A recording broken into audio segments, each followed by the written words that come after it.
अस्सलाम वालेकुम दोस्तों, मैं हूं जवाब हक और आप देख रहे हैं थ्योरी ऑफ एवरीथिंग। तो दोस्तों, आज हम बात करेंगे क्वाड्रेटिक इक्वेशन के सलूशन के बारे में कि उसको फैक्टराइजेशन की थ्रू किस तरह शॉर्ट ट्रिक से हल किया जा सकता है। ठीक है, वैसे तो क्वाड्रेटिक इक्वेशन को सॉल्व करने के बहुत ज़्यादा मेथड्स हैं। ठीक है, जिस तरह फैक्टराइजेशन हो गया, कंप्लीटिंग स्क्वायर हो गया, बाय क्वाड्रेटिक फार्मूला, किसी भी मेथड से उसको सॉल्व कर सकते हैं।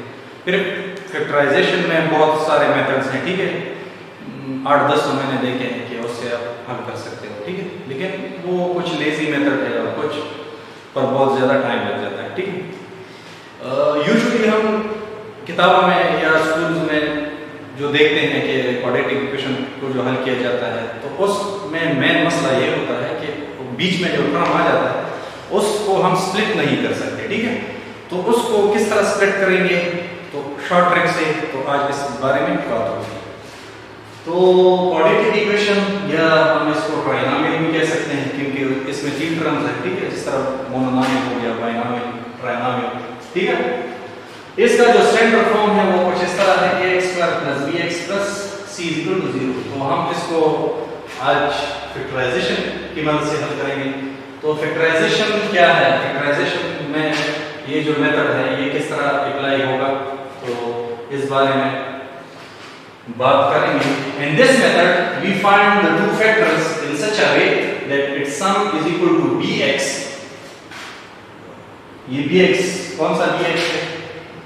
दो फैक्टर्स हमने इस तरह फाइंड करने हैं कि उसका जो सम होगा वो इस bx आएगा और and it's product is equal to acx², और उसका जो प्रोडक्ट होगा वो इन दोनों का मल्टीप्लिकेशन होगा। ठीक है, तो हमने फैक्टराइजेशन में देख लिया कि हम दो ऐसे फैक्टर फाइंड करेंगे कि जिसका जो सम होगा वो क्वाड्रेटिक इक्वेशन का बीच का टर्म आ जाए और इन फैक्टर्स का प्रोडक्ट acx² आएगा। वो कैसा, इस बारे में हम बात कर लेते हैं। ठीक है, तो नॉर्मली ट्रेडिशनल मेथड से जब हम किसी क्वाड्रेटिक इक्वेशन को सॉल्व करते हैं तो हम ये कर लेते हैं, फॉयल मेथड यूज करते हैं। ठीक है, foil method mean first outer multiplication, inner multiplication and last term. ठीक है, तो क्या करते हैं कि इसको यहां मल्टीप्लाई कर लेते हैं। ठीक है, इसको यहां पर मल्टीप्लाई कर लेते हैं और फिर इसके फैक्टर्स ढूंढ लेते हैं। ऐसे फैक्टर्स ढूंढ लेते हैं कि जिसका मल्टीप्लिकेशन ये आए और जिसका एडिशन 4x आता हो। ठीक है, इस तरह 7x और 3x, इससे 21x² आता है। तो अगर 7 के साथ हम प्लस लगाएं और इसके साथ माइनस लगाएं तो इसका एडिशन क्या आएगा, +4x आएगा, जो हमें रिक्वायर्ड है। ठीक है, लेकिन नॉर्मली जब कोई कॉम्प्लिकेटेड सा क्वाड्रेटिक इक्वेशन आ जाता है तो हमें ये चीज करने में थोड़ी दिक्कत हो जाती है। ठीक है, तो हम क्या करेंगे, ठीक है, क्योंकि अगर यहाँ पर भी कोई नंबर आ जाए, लेट्स सपोज 9 आ गया, तो फिर जब इसको आप मल्टीप्लाई करोगे तो फिर ये एक बहुत बड़ा नंबर बन जाता है। ठीक है, फिर इसके फैक्टर्स ढूंढना काफी मुश्किल है। ठीक है, तो हमें क्या करना होगा, इसी क्वेश्चन से हम स्टार्ट ले लेते हैं। x² + 4x - 21 = 0। तो हम ये इधर जो कोएफिशिएंट है वो तो 1 है, तो इसके कोएफिशिएंट इसके फैक्टर्स हम ढूंढ लेंगे। ठीक है, प्राइम फैक्टर। ठीक है, तो इसके प्राइम फैक्टर कौन कौन से होंगे, 7, 3 फैक्टर्स को आप इजीली एलसीएम के मेथड से निकाल सकते हैं। ठीक है, अगर किसी भी नंबर के फैक्टर्स आपने निकालने हैं, ठीक है, लेट्स सपोज अगर हो गया 40, तो इसके फैक्टर आपने निकालने हैं तो 2 ये 20 आ जाएगा, 2 से 10 आ जाएगा, 2 से फिर 5 आ जाएगा और 5 से 1 आ जाएगा। तो इस तरह आप 40 के फैक्टर्स, किसी भी नंबर के फैक्टर्स आप इस तरह एलसीएम की मदद से निकाल सकते हैं। ठीक है, तो इसके फैक्टर्स ये हो गए। ठीक है, अब आपने देखना है कि इनमें से दो फैक्टर्स को हमने मल्टीप्लाई करना है और तीसरे को उसके साथ ऐड करना होगा। ठीक है, तो अब हम देखेंगे कि इसको किस तरह सॉल्व करेंगे। अगर इधर देखें तो 3 7 21, 3 7 21 आता है और प्लस 1, तो ये तो 22 हो जाएगा। मींस हमें 4x चाहिए जिस, तो ये हमारा गलत होगा। तो अब हम क्या करेंगे, अगर 1a से सब्ट्रैक्ट भी करें तो फिर भी 20 आ जाएगा, ठीक है। तो अगर इधर देखें, इन दोनों को अगर मल्टीप्लाई करें तो 7 आ जाएगा और 3, अगर 3 को ऐड करेंगे तो 10 आएगा, लेकिन हमें 10 नहीं रिक्वायर्ड है। तो आप इससे आप इस 3 को सब्ट्रैक्ट करें, तो आपके साथ जब 7 से 3 को सब्ट्रैक्ट करेंगे तो हमारे साथ 4 आ जाएगा, ठीक है। तो मींस इसके जो फैक्टर हो गए वो +7 और -3 इसके फैक्टर आ गए, ठीक है। और मजीद इसको हल करना बहुत आसान है, ठीक है। x² + 7x - 3x - 21 = 0। सो इन दोनों में दो को आपने ग्रुप में लेना है, ठीक है। तो इन दोनों में क्या कॉमन है, x इधर भी है इधर भी है, तो x कॉमन हो गया, तो इधर एक x रह गया और इधर x को हमने कॉमन लिया तो इधर सिर्फ 7 बाकी बचा। इन दोनों में 3 कॉमन है, -3 कॉमन है, तो आपके साथ x + 7 आ जाएगा, ठीक है। अगर पैरेंथेसिस में ये दो टर्म्स आपके साथ सेम आ जाए, इक्वल आ जाए, तो आपका आंसर ठीक होगा, ठीक है। आपका क्वेश्चन ठीक चल रहा है। अगर ये आपका डिफरेंट आ गया तो आपने गौर करना होगा, ठीक है, दोबारा से। तो अगर इधर देखें तो x + 7 दोनों में कॉमन है, तो ये हम कॉमन लेंगे और इधर क्या रह गया x और इधर -3 = 0। तो ये दो फैक्टर इसके आ गए। इधर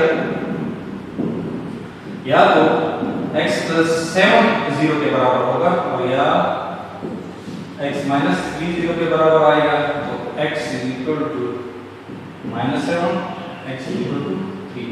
तो सॉल्यूशन इज 3 - 7। तो ये इसका आंसर आ गया, ठीक है। तो आपने ये नहीं करना है कि आपने फर्स्ट को लास्ट के साथ मल्टीप्लाई करना है, ठीक है। तो उससे फिर बहुत बड़ा नंबर बन जाता है और उसको फैक्टराइज करना बहुत ज्यादा मुश्किल हो जाता है, ठीक है। तो आपने उस नंबर के फैक्टर्स बनाने हैं, ठीक है, और फिर देखना होगा कि कौन सा नंबर उसके साथ एडजस्ट होता है। तो कुछ और एग्जांपल देख लेते हैं, इसी ट्रिक के साथ उसको सॉल्व करेंगे, ठीक है। तो एक तो आपने ये देखना होगा कि ये जो क्वाड्रेटिक इक्वेशन है ये फैक्टराइजेशन से सॉल्व हो सकता है कि नहीं, ठीक है। तो इसको आपने पहले ये चेक करना होगा, ठीक है, क्योंकि हर एक क्वाड्रेटिक इक्वेशन तो फैक्टराइजेशन से सॉल्व नहीं हो सकती, ठीक है। तो उसको आप किस तरह चेक करेंगे कि ये सॉल्व होगा कि नहीं, तो उसको आपने डिस्क्रिमिनेंट के साथ चेक करना होगा, ठीक है। डिस्क्रिमिनेंट क्या होता है, क्वाड्रेटिक फार्मूला आपने देखा होगा, इस तरह क्वाड्रेटिक फार्मूला है -b² + -b² - 4ac / तो ये जो पार्ट है ये इसको डिस्क्रिमिनेंट कहते हैं, ठीक है। -b² - 4ac / 0 इसको डिस्क्रिमिनेंट कहते हैं, ठीक है। तो इससे आप जो क्वाड्रेटिक इक्वेशन सॉल्व कर रहे हैं इससे आपने इसको चेक करना है, ठीक है। अगर ये जो डिस्क्रिमिनेंट है b² - 4ac, अगर ये आपके साथ इक्वल टू 0 आ गया तो आपके जो रूट होंगे then roots are equal and real. तो फिर आपके जो रूट होंगे वो दोनों इक्वल और रियल होंगे, ठीक है। अगर आपका ये जो डिस्क्रिमिनेंट है b² - 4ac ये ग्रेटर देन 0 आ गया, then roots are unequal, rational and irrational।